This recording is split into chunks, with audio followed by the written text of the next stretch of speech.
The stars stretched endlessly outside the viewport of Asterisk, the Emberfly Asterisk, their cold light casting faint reflections on Captain Elias Voss's weathered face. He leaned back in his chair, one hand gripping a steaming mug of synthetic coffee, while the other tapped absent-mindedly at the ship's control panel. The hum of the engines was soothing, a constant reminder that he was still moving forward, even if life itself felt stuck in neutral. Elias had spent years navigating the fringes of known space, hauling cargo for anyone who could pay. His ship wasn't much to look at, an aging freighter patched together with spare parts and sheer determination. But it was home. For now, though, Asterisk, the Emberfly Asterisk, drifted through empty space, its destination unclear as Elias waited for his next job. That's when the signal came. A sharp beep pierced the silence, jolting him upright. On the comm screen, a blinking red dot indicated an incoming transmission. What now? Elias muttered under his breath, rubbing his temples. Distress calls were common out here, but responding to them usually meant trouble, and Elias had seen enough trouble to last a lifetime. Still, curiosity got the better of him. He adjusted the frequency and listened closely. At first, all he heard was static, but then a voice broke through, soft, strained, and oddly melodic. It spoke in broken universal tongue, the lingua franca of the galaxy, to any vessel nearby. "I am stranded. Please." Elias frowned. The voice didn't sound human. Not entirely. There was something alien about it, yet strangely compelling. Against his better judgment, he activated the ship's scanners and pinpointed the source of the signal, an asteroid field drifting just beyond sensor range. With a sigh, he plotted a course toward it. As Asterisk, the Emberfly Asterisk, approached, Elias peered out the viewport, squinting into the darkness. The asteroids loomed like jagged teeth against the void, their icy surfaces glinting faintly under distant starlight. And there, crouched on the edge of one particularly large rock, was a figure unlike anything Elias had ever seen. She, or at least he assumed it was female, was tall and slender, her form wrapped in sleek armor that shimmered despite being coated in frost. Her skin was pale blue, almost translucent, and her eyes glowed like molten gold. Long tendrils of silvery hair whipped around her face as she raised a gauntleted hand toward the ship, signaling for help. Elias hesitated. Helping strangers, especially ones this strange, rarely ended well. But there was something vulnerable about her posture, something desperate. She looked up at him, her glowing eyes locking onto his through the viewport, and spoke again, her voice clearer this time. "Your vessel. May I seek refuge? This cold weakens me." Her words sent a shiver down Elias's spine, not because of what she said, but how she said it. There was no malice in her tone, only exhaustion and quiet dignity. After a moment's pause, he made his decision. Activating the external comms, he replied gruffly, "Stay where you are. I'll send a tether." Minutes later, Elias stood in the airlock, holding a thermal blanket and trying not to stare too hard at the alien now standing before him. Up close, she was even more striking. Her armor bore intricate patterns etched into its surface, and the faint glow of her eyes seemed to pulse rhythmically, like a heartbeat. Frost clung to her shoulders and hair, melting slowly in the warmer air of the ship. "You're safe here," Elias said cautiously, wrapping the blanket around her. "Who, or what, are you?" She tilted her head slightly, studying him with those piercing golden eyes. "I am Calith Cineri," she said, her voice soft but firm. "A huntress of the Jouvrin." She paused, then added, "And I owe you my thanks." Elias nodded stiffly, unsure how to respond. He gestured for her to follow him deeper into the ship. As they walked, he couldn't shake the feeling that bringing her aboard might be the biggest mistake of his life. But deep down, another part of him, the curious, reckless part, was already intrigued. Who was this mysterious alien, and why had fate brought her to his doorstep? For now, answers would have to wait. All Elias knew was that his quiet journey through the stars had just taken a very unexpected turn. The interior of Asterisk, the Emberfly Asterisk, was cramped and utilitarian, a stark contrast to the sleek elegance of Calith's armor. Elias led her to the small common area, where he gestured for her to sit on one of the worn chairs bolted to the floor. She moved with an odd grace, each step deliberate yet fluid, as if every motion had been carefully calculated. Her glowing eyes scanned the room, taking in the mismatched furniture, flickering lights, and faint smell of recycled air. Elias busied himself heating up a nutrient pack, unsure what else to do. "You hungry?" he asked, glancing over his shoulder. When she didn't respond immediately, he clarified. "Food. Energy source." Calith tilted her head slightly, considering the question. "I require sustenance, yes," she said finally, her voice soft, but carrying an undertone of authority. "But I am unfamiliar with your provisions." He handed her the steaming pouch, watching curiously as she examined it. After a moment, she tore it open with precise movements and took a cautious sip. Her expression remained unreadable, though Elias thought he saw a flicker of approval, or maybe relief. "So," he began, leaning against the counter, "what exactly were you doing out there? That asteroid field isn't exactly prime real estate." Calith set the pouch down gently before answering. "I was pursuing prey," she said simply. "A dangerous creature known as a Scytherian. It escaped during our confrontation, and my ship sustained critical damage shortly after." "A Scytheroid," Elias repeated, frowning. The name sounded vaguely familiar, though he couldn't place it. "What's that? Some kind of alien beast?" Her golden eyes narrowed slightly, as if weighing how much to reveal. "It is a bioengineered predator," she explained. "Fast, intelligent, and highly adaptive.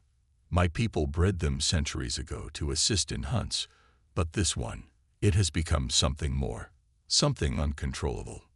Elias crossed his arms, skepticism creeping into his tone. "And you're hunting it alone? Sounds like a suicide mission." "I have no choice," Calith replied sharply, her voice hardening for the first time. "If left unchecked, the Scytherian will devastate entire systems. It feeds on chaos and fear, growing stronger with each kill. This is my responsibility." There was a weight to her words that made Elias uneasy. He wanted to ask more questions, about her people, about the creature. But something told him she wouldn't appreciate prying. Instead, he changed the subject. "Well, you're safe here for now. At least until we figure out what to do next." Calith nodded, though her gaze drifted toward the viewport, where the endless expanse of space stretched beyond. For a moment, she looked almost wistful, as if longing for something far away. Then she turned back to him, her expression resolute once more. "Your assistance is appreciated, Captain Voss, but I cannot stay long. The Scytherian is relentless. It will not stop until it finds me." As the hours passed, Elias found himself observing Calith from afar.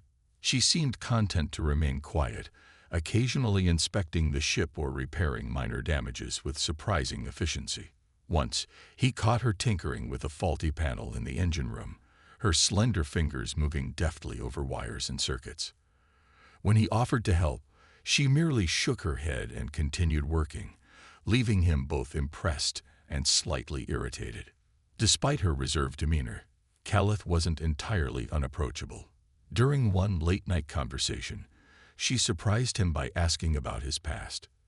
"You are alone on this vessel," she noted, her tone curious rather than accusatory. "Why is that?" Elias hesitated, then shrugged. "Long story short, I used to fight for a cause I believed in. Got burned pretty bad when things went south." He tapped the side of his mug absently. "Now I just keep my head down and take jobs where I can find them."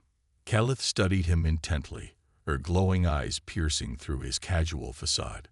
"Survival is honorable," she said finally. "But survival without purpose, that is a burden few can bear." Her words lingered in his mind long after their conversation ended. There was wisdom in them, though Elias wasn't ready to admit it. Still, he couldn't deny that having Caliph aboard felt different, like a spark of unpredictability had entered his otherwise monotonous existence. But not everything was peaceful. Strange occurrences began troubling the ship. Lights flickered erratically, mechanical systems malfunctioned, and eerie noises echoed through the corridors at night. At first, Elias dismissed these as typical issues for an aging freighter, but Caliph grew increasingly alert, her posture tense whenever they heard a sudden clang or groan. One evening, while checking the cargo bay, Elias noticed claw-like scratches gouged into the metal walls. His stomach churned as he traced the marks with his fingers. They weren't old, they were fresh, and they weren't made by any tool he recognized. When he reported this to Caliph, her reaction confirmed his worst fears. "The Scytherian," she whispered, her voice low and urgent. "It must have followed us." Elias swallowed hard, dread settling in his chest. Whatever this creature was, it was closer than they realized, and it wasn't going to leave quietly. The days that followed were tense. The scratches in the cargo bay weren't the only sign of trouble. Strange noises, scuttling, scraping, and faint growls echoed through the Emberfly at odd hours. Lights dimmed unpredictably, and Elias noticed patches of frost forming on the walls near the ship's core. Caliph remained vigilant, her glowing eyes constantly scanning their surroundings as if expecting an attack at any moment. Elias tried to focus on his usual tasks, but it was impossible to ignore the growing unease aboard the ship. He found himself glancing over his shoulder more often than not, half expecting something to leap out from the shadows. Yet, despite the tension, he couldn't help but admire Caliph's composure. She moved with quiet purpose, inspecting every corner of the ship and making subtle repairs wherever she went. It was clear she knew her way around machinery, even if her methods were far more advanced than anything Elias had seen before. One evening, while Caliph worked on fixing a faulty ventilation system, Elias approached her cautiously. "You've been helping a lot," he said, leaning against the wall. "I figured I should say thanks." She paused mid-task, turning to look at him. Her golden eyes softened slightly, though her expression remained guarded. "Your vessel has provided me refuge," she replied. "This is the least I can do." "Well, still," Elias pressed, scratching the back of his neck awkwardly. "It's impressive. You're good at this stuff." For the first time since coming aboard, Caliph allowed herself a small smile, a fleeting curve of her lips that vanished almost as quickly as it appeared. "Among my people, survival depends on adaptability. We learn to repair, to build, to fight. These skills are essential for hunters." "Hunters, huh?" Elias echoed, intrigued. "What's it like being one of you?" Caliph hesitated, her hands pausing on the tools in front of her. For a moment, Elias thought she wouldn't answer. Then she spoke, her voice low and measured. "To be Jivren is to carry a burden. Our lives are dedicated to protecting others from threats they cannot face alone. Each hunt tests our strength, our resolve, and our honor. Failure is not an option." Her words carried a weight that silenced Elias. He realized then just how much pressure Caliph must feel, not only to track down the Scytherian, but also to live up to the expectations of her people. Despite her stoic exterior, she was carrying a heavy load. As they continued talking, Elias learned more about the Jivren. They were a nomadic race, traveling across galaxies to eliminate dangers that threatened civilizations. Their hunts weren't driven by greed or glory, but by a deep sense of duty. Caliph described her homeworld, a harsh, icy planet where survival itself was a constant challenge, and how it shaped her into the warrior she was today. In return, Elias opened up about his own struggles. He told her about the rebellion he'd joined years ago, hoping to overthrow corrupt corporate overlords who exploited colonies for profit. But when the uprising failed, he became a fugitive, forced to flee everything he'd ever known. Now he drifted aimlessly, taking whatever jobs came his way just to get by. "You carry guilt," Caliph observed after a long pause. But guilt without action serves no purpose. Perhaps your path is not yet finished. Her words struck a chord within Elias. He hadn't thought about his past failures in those terms, not as something to overcome, but as something to learn from. Before he could respond, however, the ship shuddered violently, throwing them both off balance. What the hell was that? Elias exclaimed, scrambling to his feet.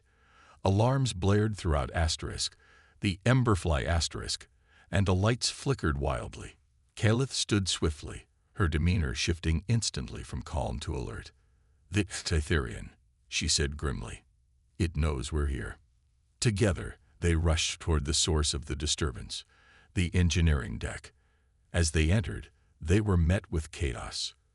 Wires dangled from the ceiling, sparking dangerously, and a thick layer of frost coated the walls.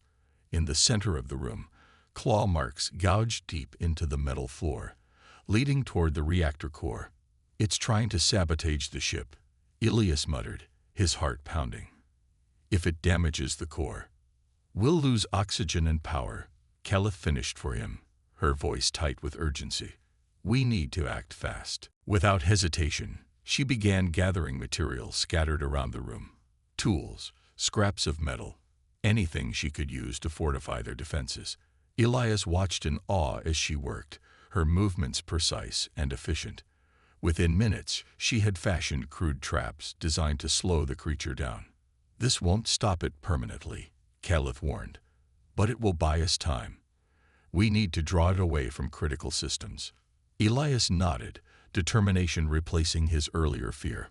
"All right, let's do this. But if we're going to take this thing on, we're doing it together."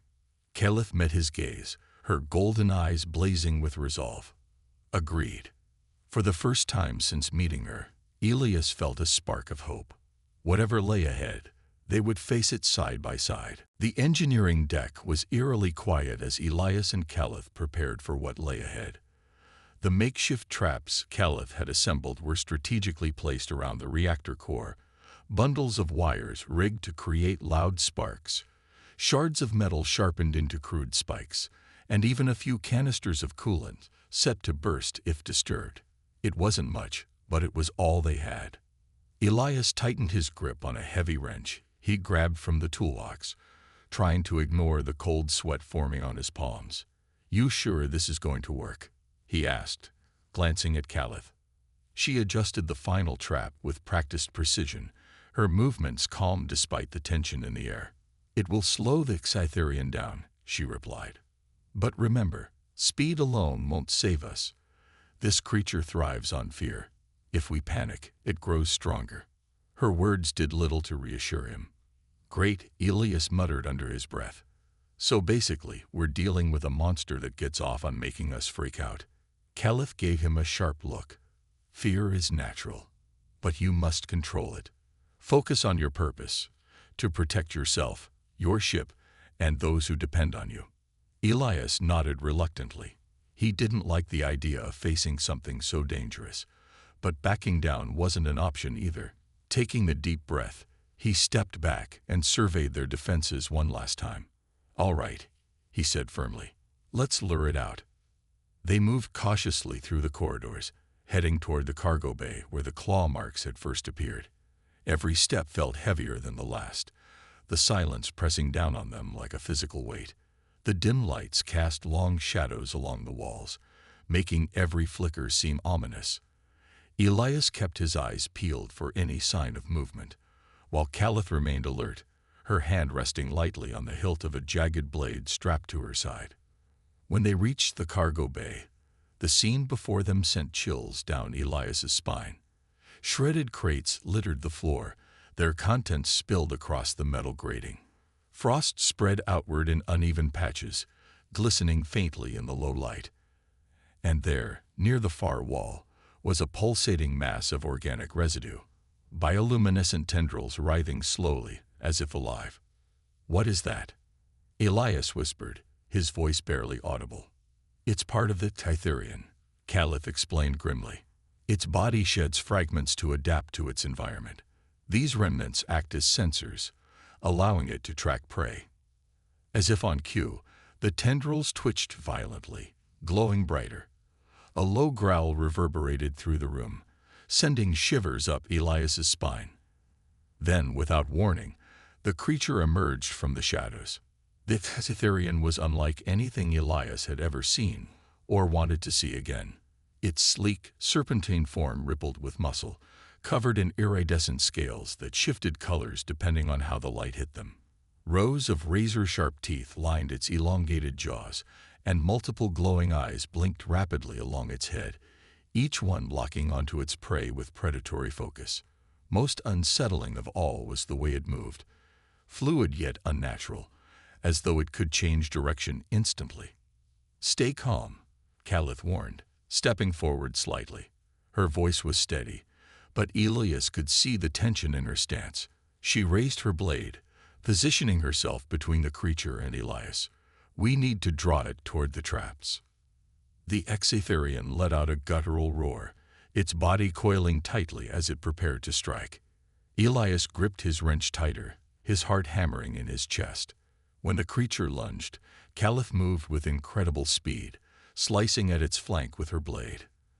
The Exatherian recoiled, letting out a high-pitched screech, but quickly recovered and turned its attention to Elias. He swung the wrench wildly, narrowly avoiding the creature's snapping jaws. Adrenaline surged through him as he stumbled backward, desperate to put distance between himself and the beast. Just as the Exatherian prepared to leap again, one of Caliph's traps activated. A burst of sparks erupted nearby, startling the creature and forcing it to retreat momentarily. "Now," Caliph shouted, gesturing toward the engineering deck. Elias didn't need to be told twice. Together, they sprinted down the corridor, the Exatherian hot on their heels. Its claws scraped against the metal floor, the sound echoing deafeningly behind them. As they neared the reactor core, Elias glanced over his shoulder and saw the creature pause briefly to investigate one of the traps. The distraction gave them just enough time to reach safety. Once inside the engineering deck, Caliph sealed the door behind them, reinforcing it with spare parts. "This won't hold it forever," she said urgently. "We need to finish setting up the final trap." Working quickly, they positioned the remaining traps around the reactor core, creating a gauntlet designed to funnel the Cytherian into a vulnerable position.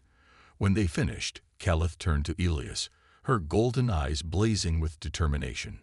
"This ends now," she said. "Are you ready?" Elias swallowed hard, gripping his weapon tightly. "Ready as I'll ever be." Moments later, the Exatherian crashed through the reinforced door, its rage palpable.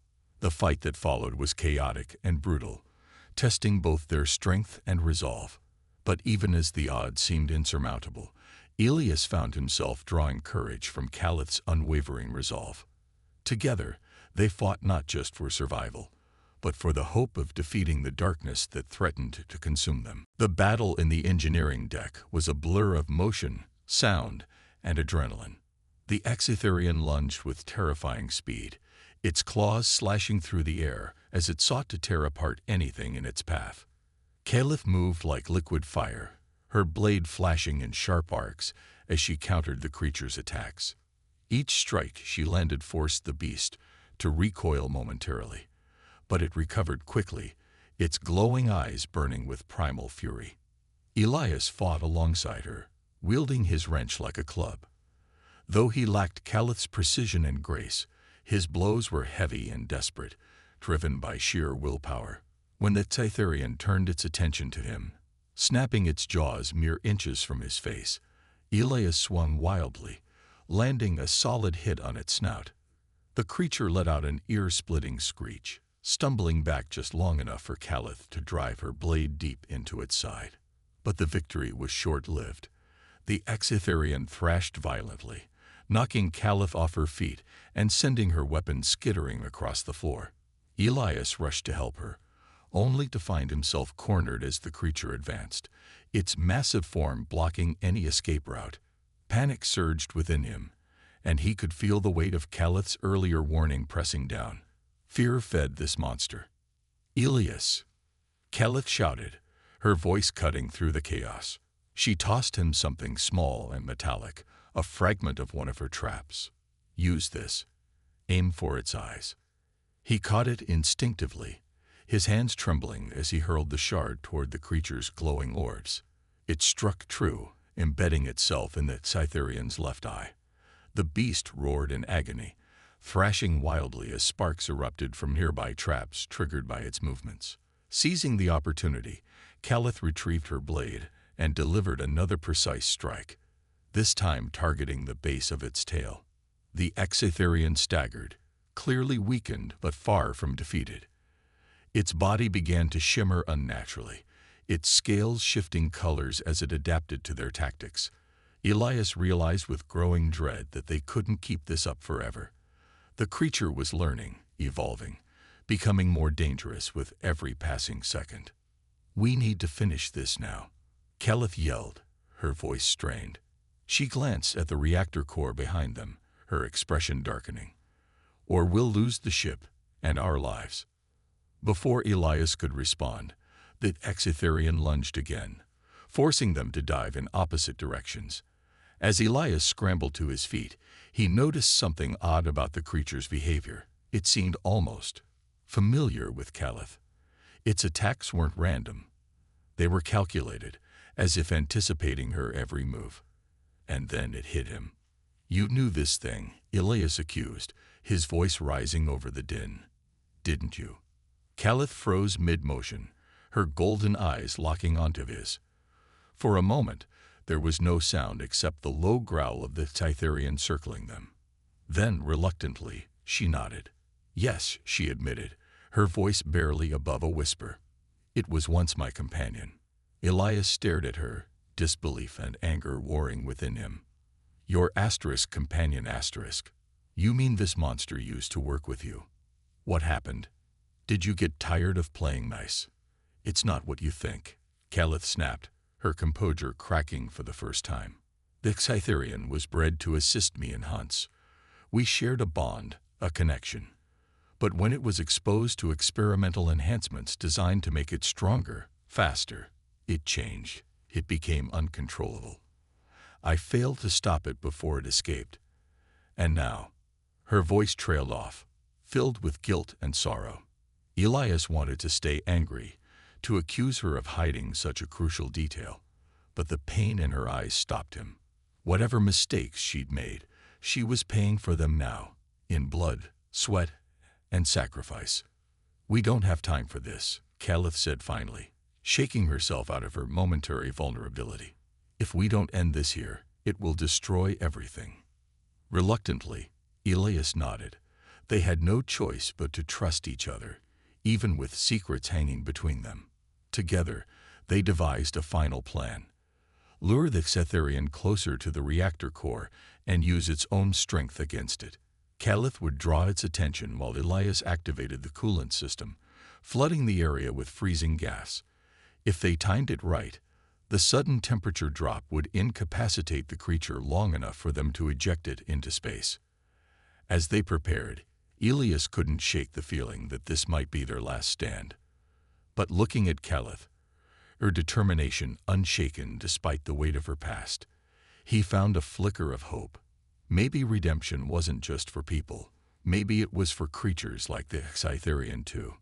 When the moment came, Calith stepped forward, raising her blade high. "Come on," she whispered, her voice steady. "Let's finish this." And with that, the final confrontation began. The plan was simple, but executing it would require precision and trust.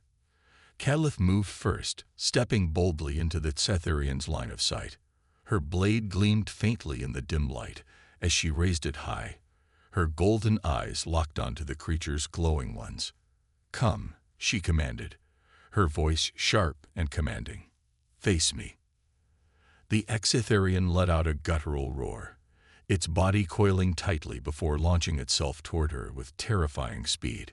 Calith dodged just in time, rolling to the side as the creature's claws scraped against the metal floor where she had stood moments before. She retaliated with a swift slash of her blade, cutting deep into one of its legs. The Scytherian screeched in pain, thrashing violently as it turned its attention fully on her. Elias watched from the shadows near the reactor core, his heart pounding. He knew this was his cue. While Keleth kept the creature occupied, he sprinted toward the coolant system controls, his hands trembling as he punched in the sequence to release the gas. A red warning light flashed above him, signaling that the system was primed and ready. All he needed now was the right moment. Keleth fought with everything she had, her movements fluid yet desperate.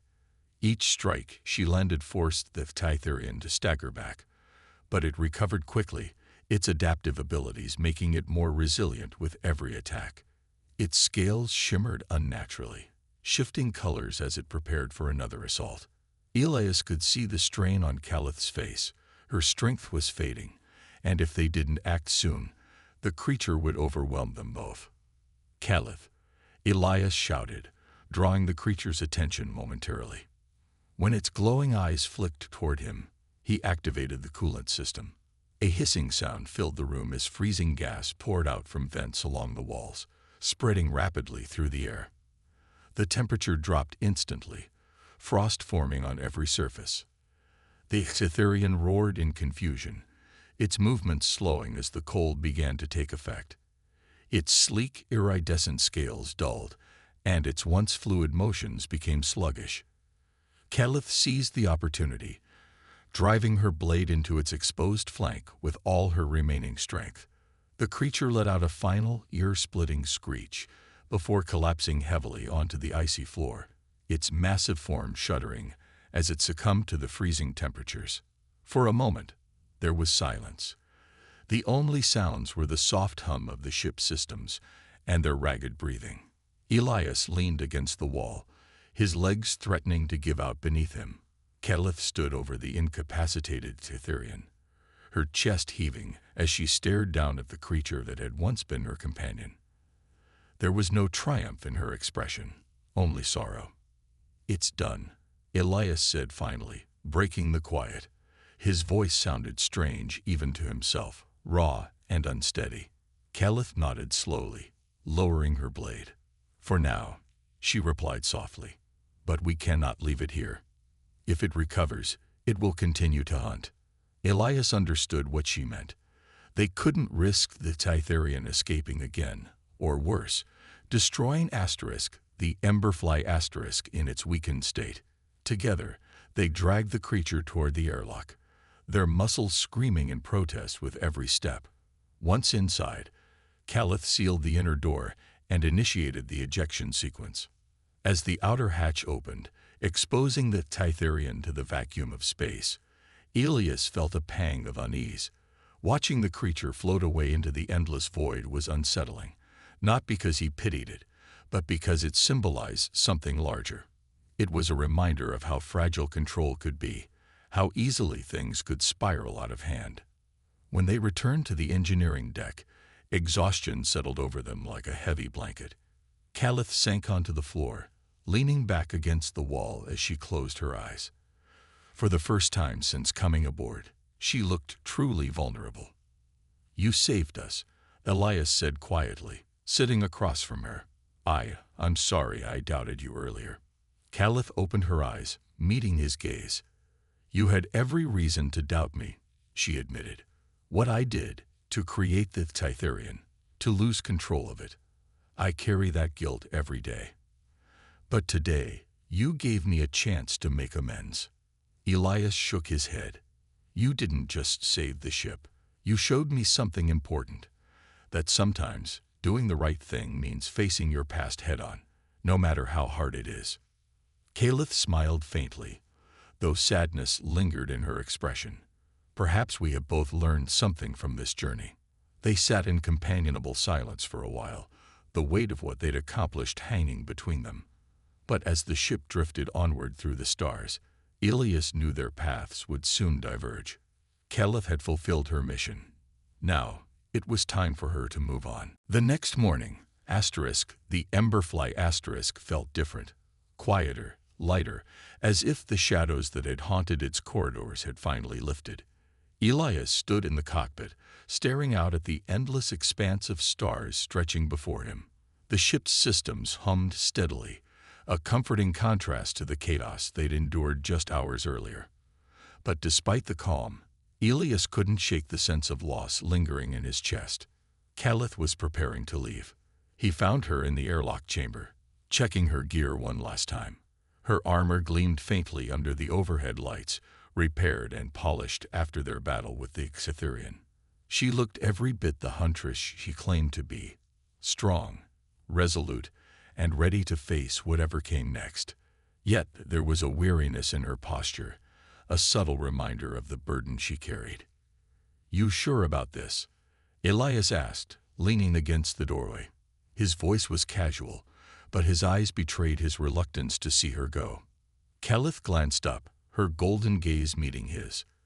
"I must," she replied simply. "My duty is not yet complete. There are others like the Xetherian, threats that require my attention." Elias nodded slowly, though he didn't fully understand. He wanted to argue, to convince her to stay, to join him on his aimless journey through the stars. But he knew better. Calith wasn't someone who could be swayed by sentimentality. Her path was clear, even if it led her into danger once more. "I guess I should thank you again," he said instead, scratching the back of his neck awkwardly. "You saved my ship, and probably my life." Calith tilted her head slightly, a small smile tugging at the corners of her lips. "And you saved mine," she countered. "Without your help, I would not have succeeded. This victory belongs to both of us." Her words struck a chord within Elias. For so long, he'd drifted through life without purpose, carrying the weight of past failures like an anchor.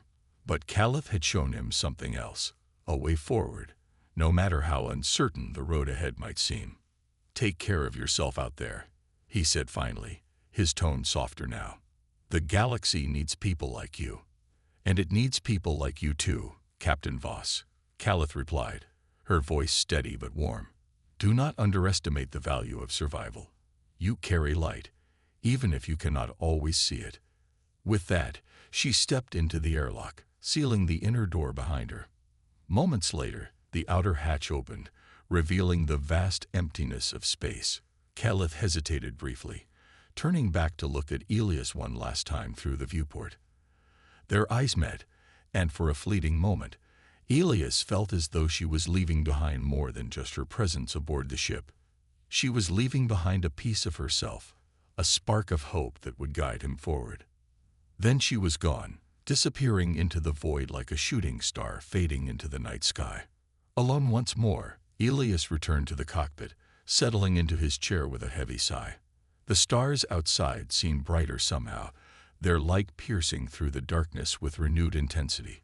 He thought about Calith, the courage she had shown, the sacrifices she had made, and the lessons she had taught him. Though their time together had been brief, it had changed him in ways he couldn't fully articulate. As the Emberfly drifted onward, another signal crackled through the comm system, a faint distress call echoing across the void. Elias hesitated, his hand hovering over the controls. In the past, he might have ignored it, content to keep moving without looking back. But now, something stirred within him, a quiet determination to act, to make a difference, however small. Activating the comms, he responded gruffly, "This is Captain Elias Voss of the Emberfly. What's your situation?" The reply was garbled at first, but soon a voice emerged, tired, frightened, yet hopeful. Someone needed help, and Elias realized he couldn't turn away. Not anymore. Guided by the memory of Calith's unwavering resolve, he plotted a course toward the source of the signal. The galaxy was vast and full of dangers, but also possibilities, and perhaps somewhere out there, another ally waiting to cross paths with him. For the first time in years, Elias felt a sense of purpose. The road ahead was uncertain, but he was ready to face it. After all, as Calith had reminded him, survival without purpose was merely existing, and Elias Voss intended to do much more than that. As the Emberfly soared into the unknown, its engines humming with newfound energy, Elias smiled faintly. The stars were calling, and he was answering, not because he had to, but because he chose to. Asterisk, asterisk, and asterisk, asterisk.